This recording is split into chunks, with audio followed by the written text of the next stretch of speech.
Alright, you're ready. I'm starting it now.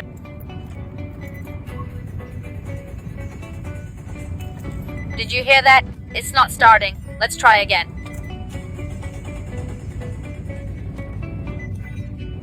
Car won't start after filling up at the gas station. Any idea why?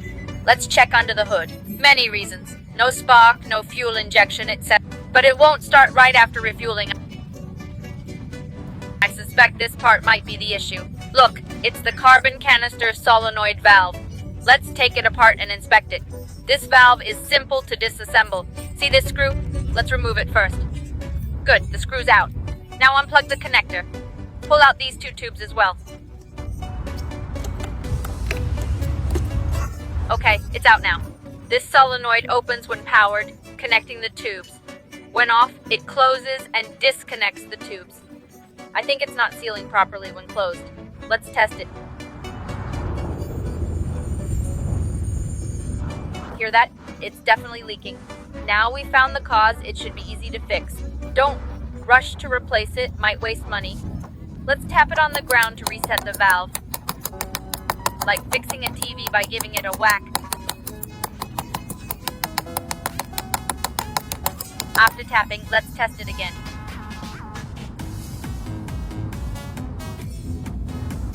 No more leaks now. Let's reinstall it and see if it works. First, reconnect these two tubes.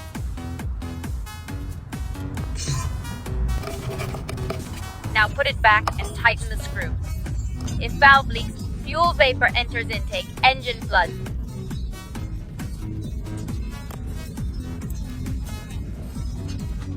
Okay, plug the connector back in.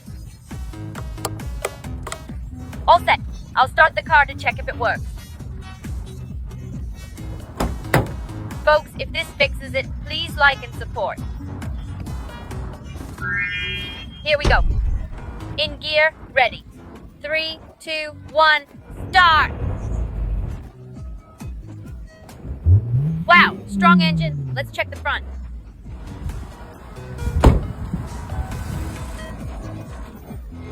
Engine's running smoothly. Problem solved, right? Easy fix. Like and remember for future reference.